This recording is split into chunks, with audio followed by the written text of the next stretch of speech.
what if I told you there's a parallel world of Formula One? A world of circuits that almost were. Tracks redesigned, expanded or built from scratch, all with one goal, to host the pinnacle of motorsport. But something always seemed to go wrong. From a tropical speedway in Fiji, to a forgotten Grand Prix dream buried beneath a German autobahn.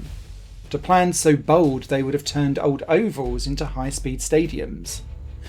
These are the abandoned blueprints of Formula One. 10 circuits with F1 ambitions that never made it past that drawing board. Number 10. Nivelles in Belgium.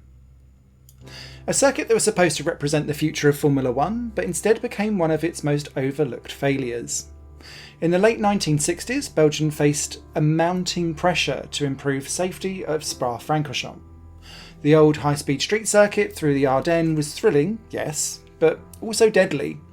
A modern alternative was needed. Enter Nivelles-Bollard. Located just south of Brussels, Nivelles was designed from the ground up with safety in mind. With wide tarmac, massive runoff areas and excellent visibility, it all ticked the right boxes on paper, but there was a problem. Money.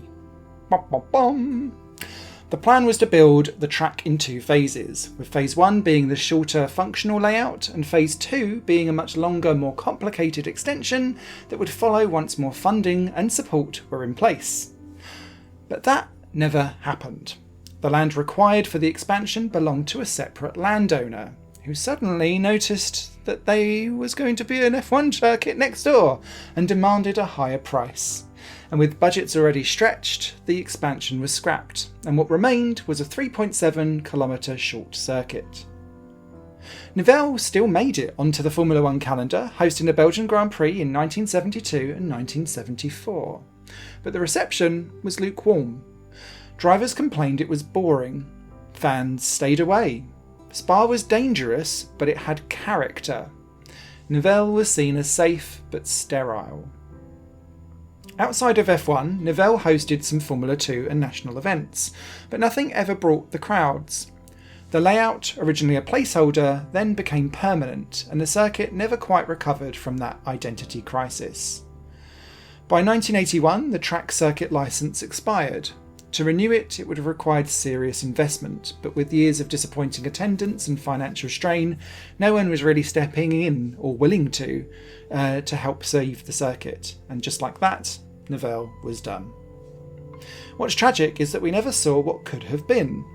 The original full layout was more challenging, and possibly capable of silencing the critics, but politics, money and land disputes sealed its fate before a single car ever touched those corners. Today, the site of Nivelles is completely covered with an industrial estate. No guardrails, no curbs, no grandstands remain. The circuit is gone, erased from the current landscape. But if you study the layout of the roads, you'll notice something curious. They trace the old racing line almost perfectly. Not out of respect for the track's legacy, mind you, but for something more practical. The developers simply reused the existing drainage system from the circuit. It's a quiet, functional end for what was once a bold vision of the future, a Grand Prix circuit built for safety and speed, but doomed by compromise. Number 9. Fuji Speedway. Today, Fuji Speedway is a modern racing venue nestled in the shadow of Mount Fuji, having hosted the Formula One Japanese Grand Prix both in 1976 and 1977, and again in 2007 and 2008. But the Fuji we know and love is not what was originally intended. In the early 1960s, Japan was looking to establish itself as a serious motorsport nation. Toyota, keen to show off its performance credentials, backed the creation of a permanent racetrack in the foothills of Japan's most iconic mountain. But the plans wasn't just to build a regular road circuit. Nope. The Fuji Speedway was meant to be a high-speed oval inspired by American superspeedways like Daytona and Indianapolis. It was to feature a massive banked loop, designed to showcase raw speed and endurance. Construction began in 1967. The first section of the track to be completed was a banked corner, known as the Daiichi Bankin. followed by a sweeping straight. But the building in the hilly terrain of the Fuji Highlands proved extremely difficult, and costs quickly spiraled out of control. Only one corner of the intended oval was ever actually finished. Eventually, the dream of a full oval was abandoned. The project was scaled back, and a hybrid circuit was created, combining the completed banking with a series of tight turns to complete a lap. The result was the Fuji Speedway as it opened in 1966, part superspeedway, part road course. But the massive banked turn, over 30 degrees in angle, proved to be a safety nightmare. It was far too fast, poorly protected, and terrifying in wet conditions, and after several high-profile accidents and complaints from drivers, the banking was taken out of use just a few years later. For a while, it was literally fenced off, becoming a ghostly backdrop to the rest of the track. Fuji continued to evolve. The circuit hosted its first Formula One race in 1976, remembered of course for the legendary showdown between James Hunt and Niki Lauda in torrential rain, but controversy followed. In 1977, a start line crash tragically claimed the life of a marshal and injured several spectators. And the Japanese Grand Prix simply wouldn't return there for another 30 years.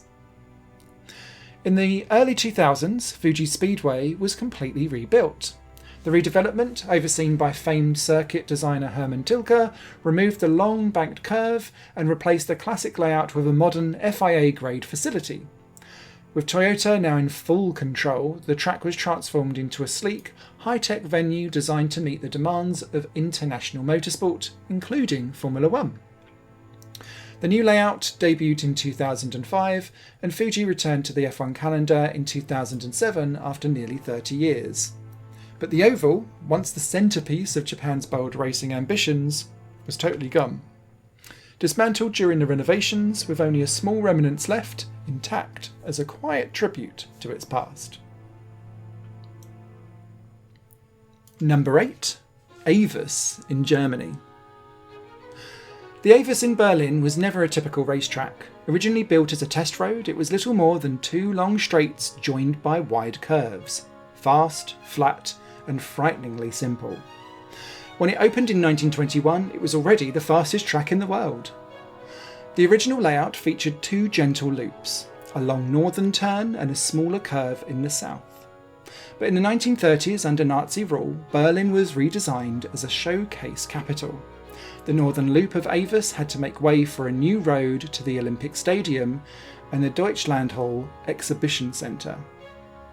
In return, a spectacular new Nordkurve was built in 1936, an imposing concrete banking, 43 degrees steep, quite like nothing else in Europe.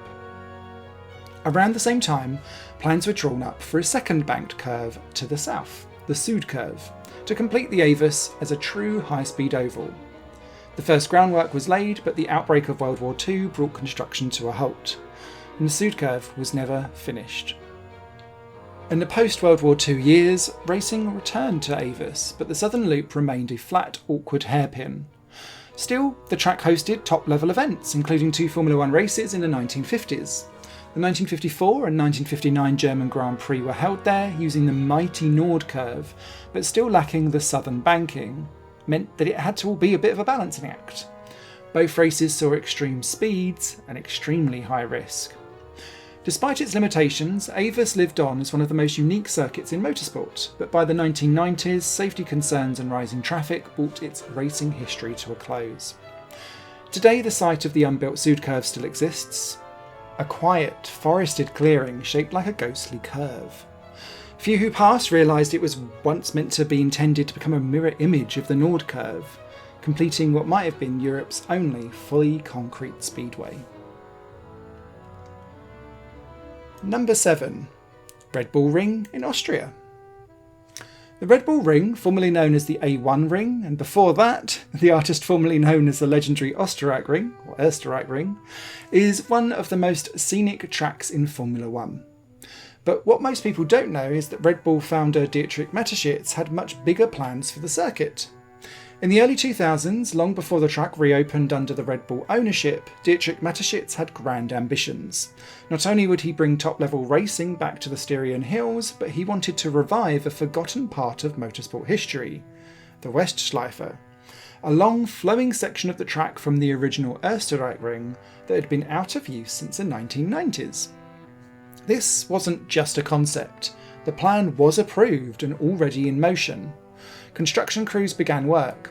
The old pit buildings, grandstands and tunnels were demolished to make room for a reimagined and lengthened circuit that would blend heritage with motorsport of the modern kind. But the project ran into a wall, not of concrete, but of politics and public resistance. Local residents, concerned about noise and environmental impact, launched a wave of protests. Legal challenges followed. In the face of growing pressure, construction was abruptly halted. What remained was a ghost circuit, half demolished and entirely abandoned. Investors then pulled out. The future of the track hung in the balance, and it seemed like the legendary circuit in Spielberg might be lost for good. But then, salvation came from an unexpected source. The Austrian government stepped in, pressuring Mateschitz to revive the project, but under one condition. The track must retain its existing layout. The dream of resurrecting the Westschleife was officially dead. Red Bull rebuilt the facility within the old A1 ring footprint, complete with modern infrastructure and FIA certification. F1 then returned in 2014, and the Red Bull ring was once again a global stage. But the story doesn't quite end there. During reconstruction, new connection roads were added near the old Westschleife route, complete with a strange chicane. These links have never been used, and when asked about their purpose, official circuit representatives remain quite tight-lipped. Is there still hope for a future expansion? Was it a last-minute remnant of the original plan? No one really knows for sure, and with Mateschitz passing in 2022, the full vision may never really be realised now at all. What's left is the current circuit, a lost opportunity buried in the forest. Number 6. Rouen-les-Essarts in France. Tucked away in the forested hills of Normandy lies the ghost of a once glorious Grand Prix circuit, Rouen-les-Essarts. Once considered one of Europe's most thrilling street circuits, it offered everything a driver could possibly dream of, and some fear on the side. The circuit opened in 1950, running on public roads around the village of Les Essarts. In 1955, it was extended to a 6.542 kilometre layout that blended high-speed forest straights with challenging elevation changes, including the infamous downhill sweepers of Six Frères and the tight hairpin of Nouveau Monde. This challenging layout hosted several major events, including the French Grand Prix, most notably in 1968, when tragedy sadly struck. During the F1 race, French driver Joe Schlesser lost his life in a fiery crash at Six Frères. The accident cast a shadow over the venue, and Formula One never returned. But racing continued in other categories, including Formula 2, Formula 3 and touring cars. In 1972, the construction of a new autoroute bisected the existing layout, threatening the circuit's survival. In response, a permanent link was built through the forest to reconnect the disrupted layout. This modified version measured in at 5.543 kilometres and allowed racing to continue for another 2 decades. In the 1980s, with street circuits falling out of favour and safety standards becoming stricter, a new proposal was drawn up. A proposal for a permanent circuit incorporating the 1972 link. A detailed plan from 1987 outlined a new layout. Unlike the original layout though, this proposal was more compact and purpose-built. Sadly, the project never progressed. Financial support was lacking and the public interest waned. Racing came to a quiet end here in 1993 when the circuit's licence expired. With no investors willing to upgrade the infrastructure, the licence was not renewed and the circuit was closed. But unlike many abandoned tracks, Rouen-les-Essarts was never reclaimed by nature. Most of the original roads are actually still fully in use today, but as public roads. Everyday traffic now runs along what was one of the fastest corners, or some of the fastest corners, and most dangerous corners in European motorsport. Only one section, the 1972 permanent forest link, lies truly abandoned, partially overgrown and eerily quiet.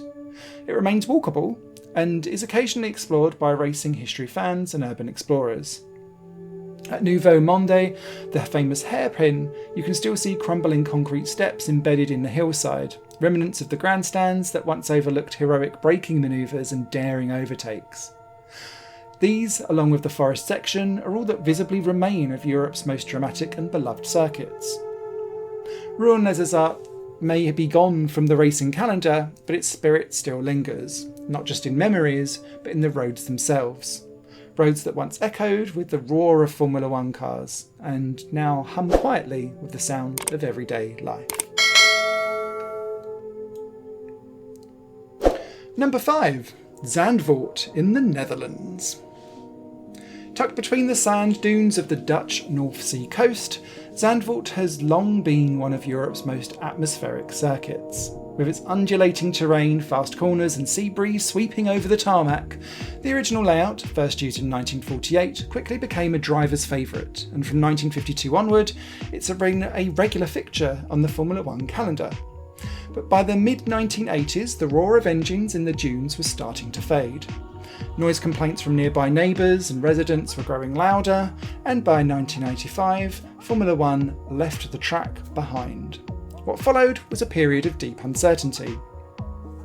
In 1987, a bold plan was presented. A completely new layout would shift the southern part of the track further inland. The start-finish pits and paddock would be moved to a newly built section to create more space than the cramped original layout allowed behind the old pit lane. And it was an ambitious attempt to save Zandvoort's future, reduce noise pollution and modernise the venue, all in one package. But just as the plan gained official approval, disaster struck. CNAV, or the CENAV, the circuit's operating body, went bankrupt. In the financial aftermath, a crucial section of the land, including the legendary final corner Bos Uit, was sold off to retail giant Vendex. A holiday park was built where engines once echoed, and the rest of the abandoned loop, including the famous Shivlak corner, remained intact but unused, slowly fading away into the silence. By 1989, a lifeline was then found. A new shortened layout was carved out using the remaining land. It opened with a tight right-hander at the top of the Hansrug, which was later renamed the Toyota corner. After the technical Nissan chicane, drivers swept through the Gran Dorado corner and the new Bos Uit corner, before rejoining the original main straight. This interim track was just 2.5 kilometres long, but it did keep racing alive at Zandvoort. A full revival would need to take another decade. Throughout the 1990s, various proposals based on the 1987 blueprint were represented, but due to legal procedures or opposition, progress was continually delayed. It wasn't until 1999 that a new permanent layout was finally opened. While it didn't follow the grand 1987 master plan, it was a clever compromise, restoring much of the classic flow through Shivlak and the back section, but with updated corners for modern safety standards.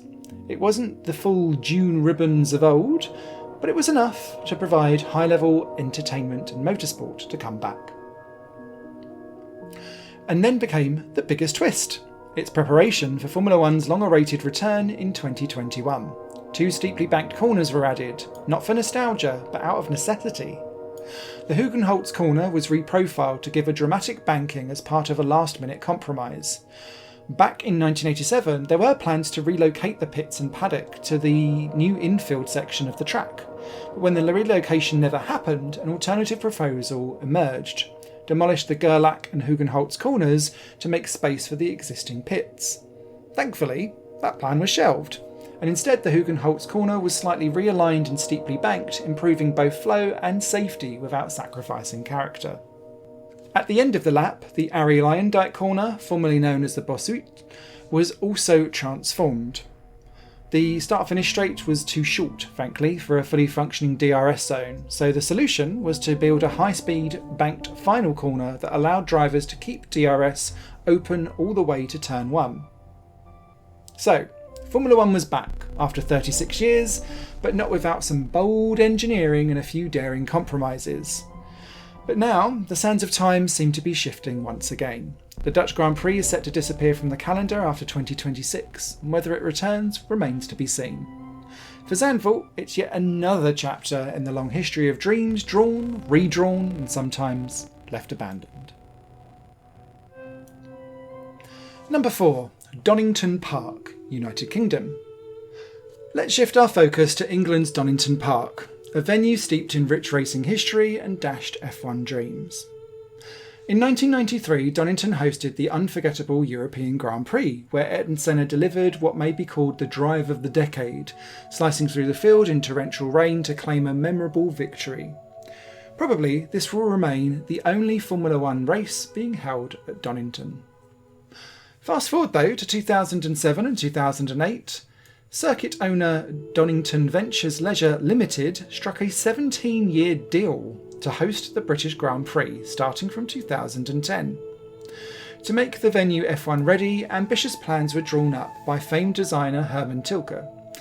A brand new pit and paddock complex on Starkey Straight, Coppice and Fogarty's S's were to be reprofiled, and a sweeping new infield loop added to extend the circuit to nearly 3 miles. The proposal promised improved overtaking, modern facilities, and a fresh take on a historic layout. But it didn't half carry a price tag, and that was around £135 million. Trouble came when Donington failed to secure the necessary funding, and despite repeated deadline extensions, the funding fell through. The bond plan collapsed, and the company entered administration in late 2009. With no money to build, the F1 deal was scrapped, and the British Grand Prix returned to Silverstone under a new 17-year contract from 2010 through to 2026. The incomplete renovations, partially demolished roads and half-built pit boxes stood as a stark reminder of ambition undone. Although the Wheatcroft family regained control in December 2009, the failed F1 venture has left scars. Despite attempts at recovery, later hosting superbikes, historic events and Formula E tests, a second act for Donington's F1 dream has never materialised. Number 3. Brands Hatch, also in the United Kingdom. It's not only Donington Park that's dreamed of stealing the British Grand Prix from Silverstone, because in 2002, Brands Hatch threw its hat in the ring too. And let's just say it came with scissors at the ready to cut up its own layout. That's right, the bold redevelopment plan was presented aimed at bringing Formula One back to this iconic circuit, and it was a total redevelopment. It wasn't the first time Brands Hatch hosted Formula One though.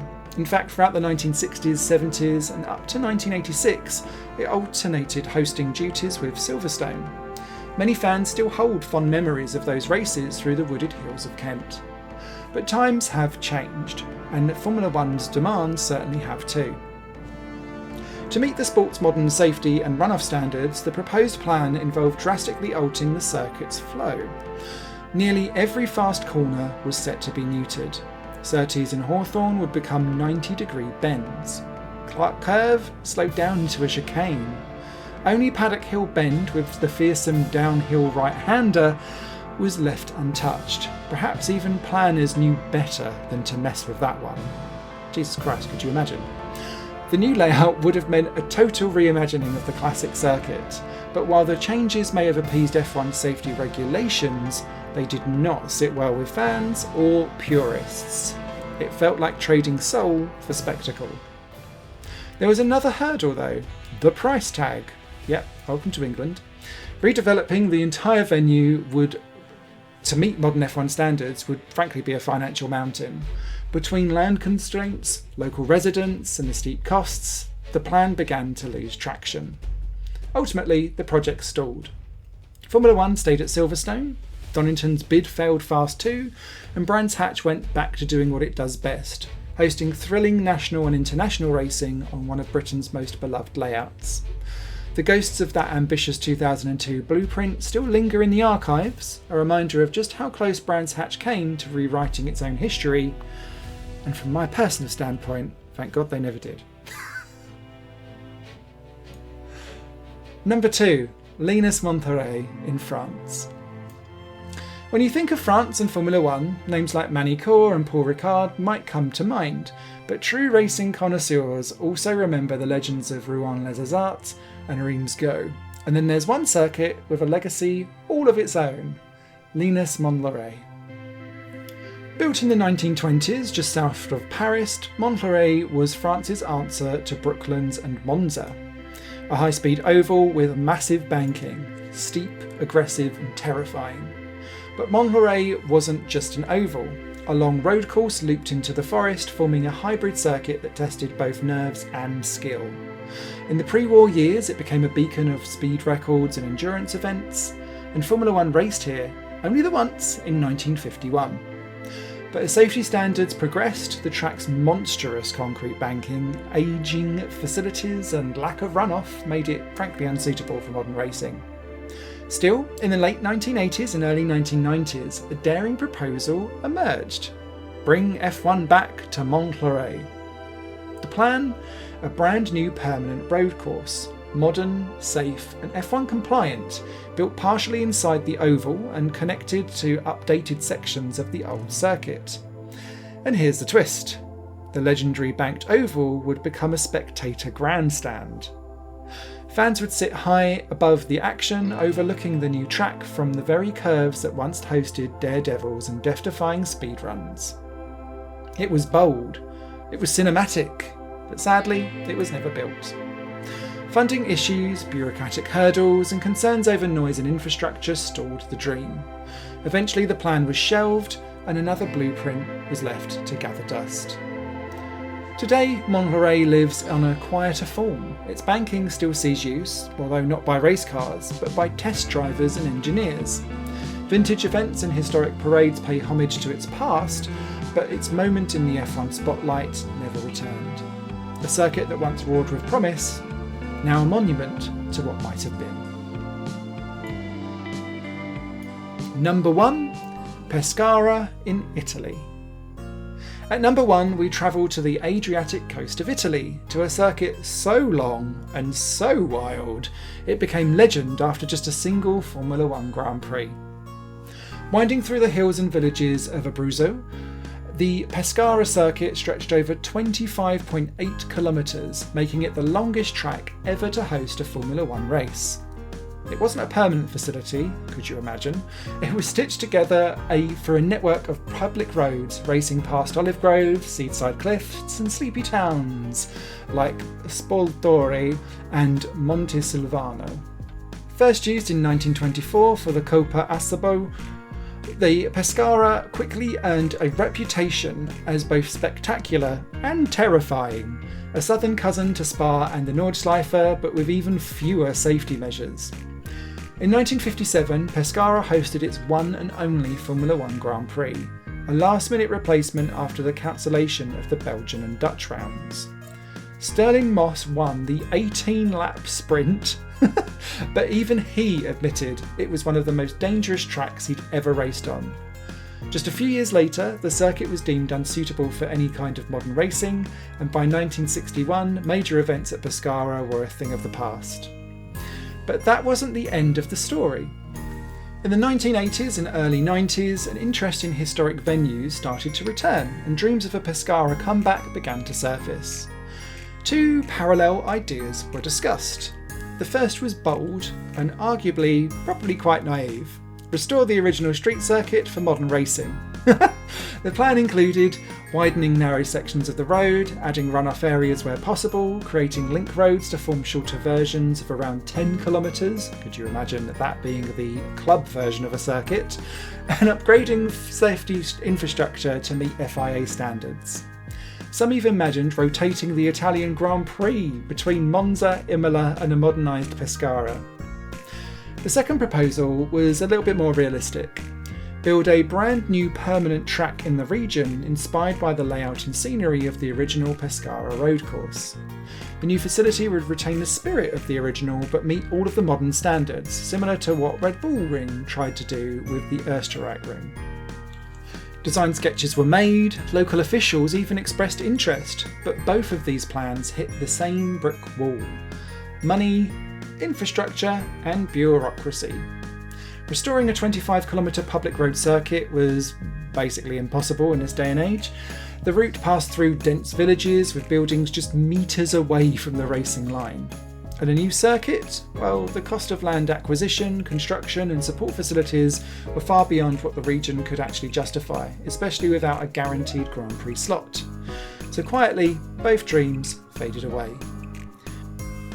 Today you can still trace the old Pescara circuit, from the coast into the hills and back again. It's something like a living museum, hidden in plain sight. Monuments and plaques dotted along the roadside, locals still speak of it like the glory days.